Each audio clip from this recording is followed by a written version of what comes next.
Une vie, par Guy de Maupassant. Chapitre 9, suite. Le prêtre et Julien consentirent, songeant à leur lit.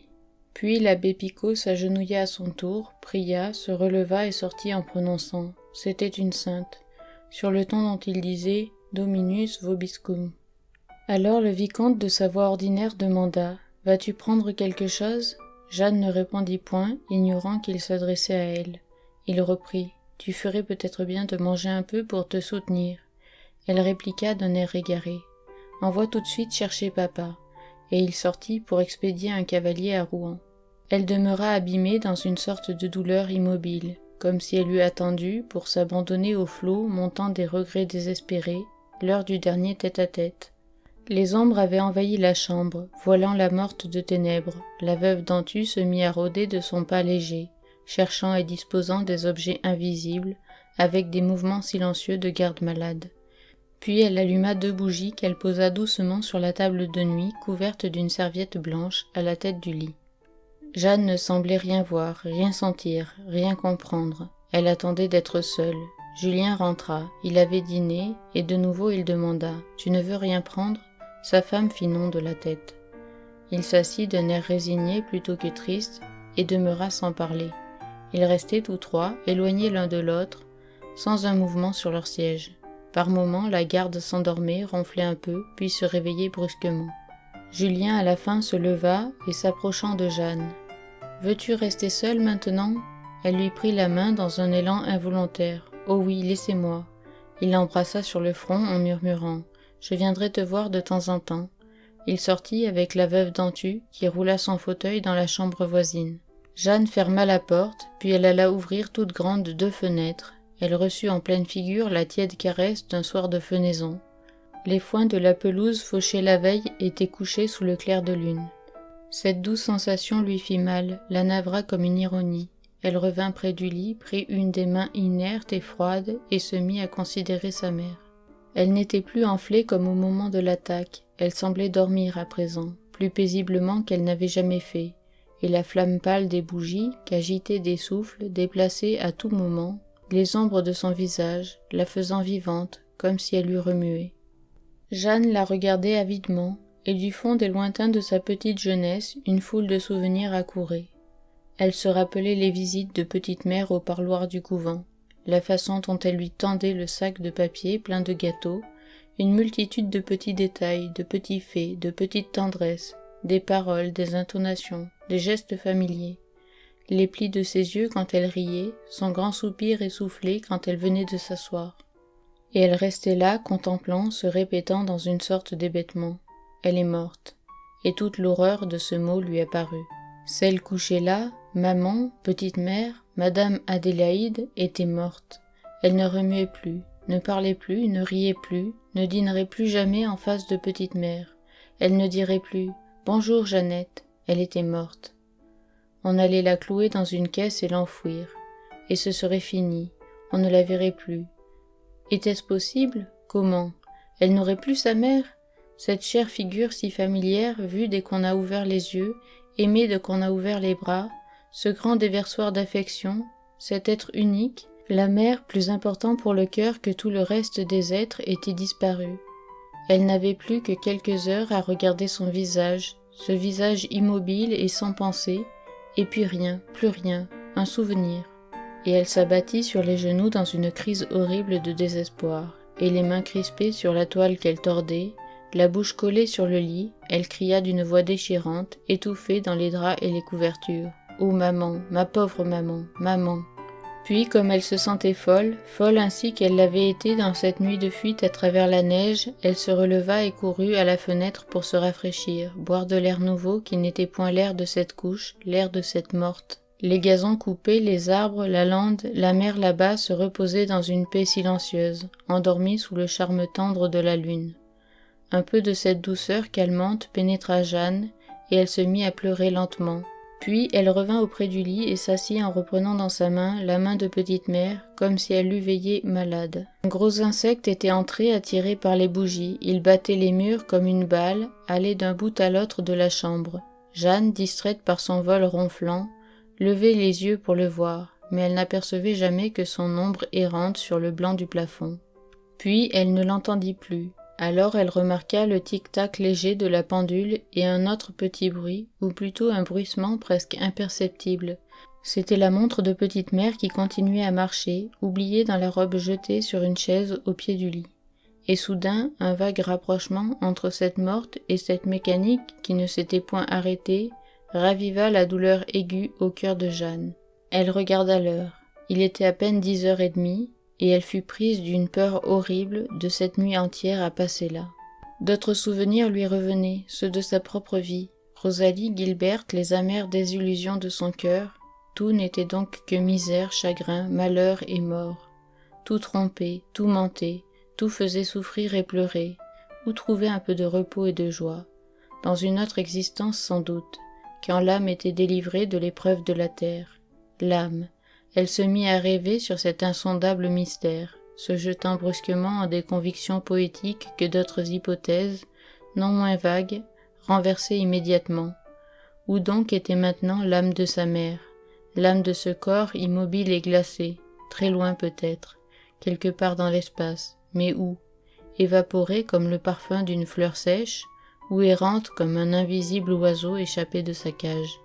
Rappelée à Dieu ou éparpillée au hasard des créations nouvelles, mêlée aux germes près d'éclore. Très proche peut-être, dans cette chambre, autour de cette chair inanimée qu'elle avait quittée, et brusquement Jeanne crut sentir un souffle l'effleurer comme le contact d'un esprit. Elle eut peur, une peur atroce, si violente qu'elle n'osait plus remuer ni respirer, ni se retourner pour regarder derrière elle. Son cœur battait comme dans les épouvantes, et soudain l'invisible insecte reprit son vol et se remit à heurter les murs en tournoyant. Elle frissonna des pieds à la tête, puis, rassurée tout à coup quand elle eut reconnu le ronflement de la bête ailée, elle se leva et se retourna.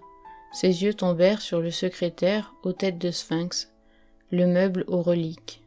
Et une idée tendre et singulière l'envahit, c'était de lire, en cette dernière veillée, comme elle l'aurait fait d'un livre pieux, les vieilles lettres chères à la morte.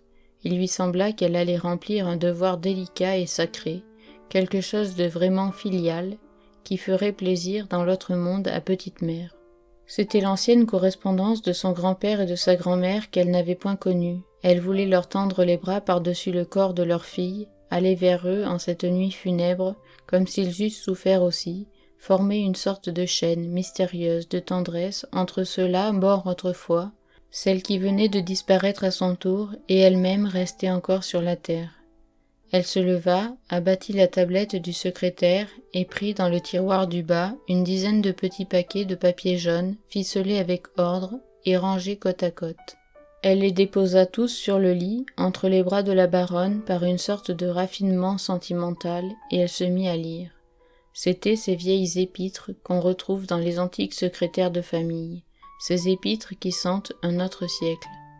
La première commençait par « Ma chérie », une autre par « Ma belle petite fille », puis c'était « Ma chère petite »,« Ma mignonne »,« Ma fille adorée », puis « Ma chère enfant »,« Ma chère Adélaïde », « Ma chère fille », selon qu'elle s'adressait à la fillette, à la jeune fille, et plus tard à la jeune femme.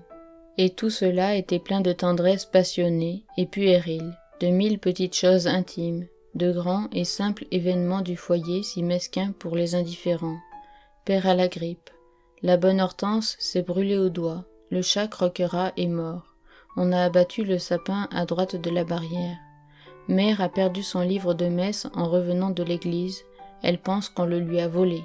On y parlait aussi de gens inconnus à Jeanne, mais dont elle se rappelait vaguement avoir entendu prononcer le nom autrefois dans son enfance. Elle s'attendrissait à ces détails qui lui semblaient des révélations, comme si elle fût entrée tout à coup dans toute la vie passée, secrète, la vie du cœur de petite mère. Elle regardait le corps gisant, et brusquement elle se mit à lire tout haut, à lire pour la morte, comme pour la distraire, la consoler. Et le cadavre immobile semblait heureux. Une à une, elle rejetait les lettres sur les pieds du lit, et elle pensa qu'il faudrait les mettre dans le cercueil comme on y dépose des fleurs. Elle délia un autre paquet. C'était une écriture nouvelle. Elle commença.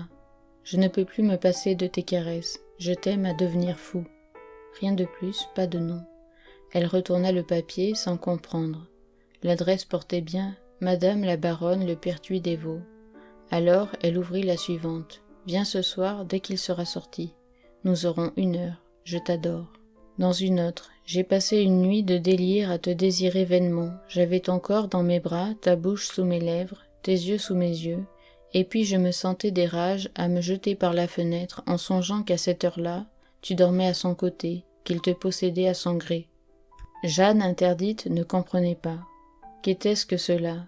À qui? Pour qui? De qui ces paroles d'amour? Elle continua, retrouvant toujours des déclarations éperdues, des rendez-vous avec des recommandations de prudence, puis toujours à la fin ces 4 mots. Surtout brûle cette lettre.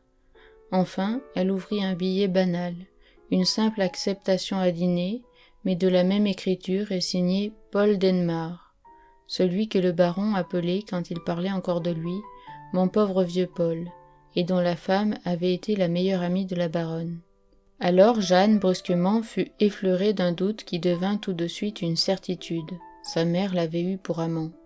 Et soudain, la tête éperdue, elle rejeta d'une secousse ses papiers infâmes, comme elle eût rejeté quelque bête venimeuse montée sur elle, et elle courut à la fenêtre, et elle se mit à pleurer affreusement, avec des cris involontaires qui lui déchiraient la gorge. Puis, tout son être se brisant, elle s'affaissa au pied de la muraille, et cachant son visage, pour qu'on n'entendît point ses gémissements, elle sanglota, abîmée dans un désespoir insondable. Elle serait restée peut-être ainsi toute la nuit, mais un bruit de pas dans la pièce voisine la fit se redresser d'un bond, c'était son père peut-être, et toutes les lettres gisaient sur le lit et sur le plancher. Il lui suffirait d'en ouvrir une, et il saurait cela, lui. Elle s'élança et saisissant à poignée tous les vieux papiers jaunes, ceux des grands-parents, ceux de l'amant, et ceux qu'elle n'avait point dépliés, et ceux qui se trouvaient encore ficelés dans les tiroirs du secrétaire, elle les jetait en tas dans la cheminée. Puis elle prit une des bougies qui brûlaient sur la table de nuit et mit le feu à ce monceau de lettres. Une grande flamme jaillit qui éclaira la chambre, la couche et le cadavre d'une lueur vive et dansante, dessinant en noir sur le rideau blanc du fond du lit, le profil tremblotant du visage rigide et les lignes du corps énorme sous le drap. Quand il n'y eut plus qu'un amas de cendres au fond du foyer, elle retourna s'asseoir auprès de la fenêtre ouverte, comme si elle n'eût osé rester auprès de la morte, et elle se remit à pleurer, la figure dans ses mains, et gémissant d'un ton navré, d'un ton de plainte désolée. « Oh, ma pauvre maman! Oh, ma pauvre maman !» Et une atroce réflexion lui vint. Si petite mère n'était pas morte par hasard, si elle n'était qu'endormie d'un sommeil léthargique, et qu'elle allait soudain se lever, parler, la connaissance de l'affreux secret n'amoindrirait-elle pas son amour filial, l'embrasserait-elle des mêmes lèvres pieuses, la chérirait-elle de la même affection sacrée? Non, ce n'était pas possible, et cette pensée lui déchira le cœur. La nuit s'effaçait, les étoiles pâlissaient, c'était l'heure fraîche qui précède le jour. La lune descendue allait s'enfoncer dans la mer qu'elle nacrait sur toute la surface. Et le souvenir saisit Jeanne de cette nuit passée à la fenêtre lors de son arrivée au peuple. Comme c'était loin, comme tout était changé, comme l'avenir lui semblait différent. Et voilà que le ciel devint rose, d'un rose joyeux, amoureux, charmant. Elle regardait, surprise maintenant comme devant un phénomène, cette radieuse éclosion du jour, se demandant s'il était possible que sur cette terre, où se levaient de pareilles aurores, il n'y eut ni joie ni bonheur. Un bruit de porte la fit tressaillir, c'était Julien. Il demanda « Eh bien, tu n'es pas trop fatiguée ?» Elle balbutia « Non, heureuse de n'être plus seule. À présent va te reposer, dit-il. » Elle embrassa lentement sa mère d'un baiser lent, douloureux et navré, puis elle rentra dans sa chambre. La journée s'écoula dans ces tristes occupations que réclame un mort. Le baron arriva vers le soir, il pleura beaucoup. L'enterrement eut lieu le lendemain. Après qu'elle eut pour la dernière fois appuyé ses lèvres sur le front glacé, qu'elle eut fait la dernière toilette et vu couler le corps dans le cercueil, Jeanne se retira, les invités allaient venir. Gilberte arriva la première et se jeta en sanglotant sur le cœur de son amie. On voyait par la fenêtre les voitures tourner à la grille, s'en venant au trot, et des voix résonnaient dans le grand vestibule. Des femmes en noir entraient peu à peu dans la chambre, des femmes que Jeanne ne connaissait point. La marquise de Coutelier et la vicomtesse de Briseville l'embrassèrent. Elle s'aperçut tout à coup que tante Lison se glissait derrière elle, et elle l'étreignit avec tendresse, ce qui fit presque défaillir la vieille fille. Julien entra, en grand noir élégant, affairé, satisfait de cette affluence. Il parla bas à sa femme pour un conseil qu'il demandait.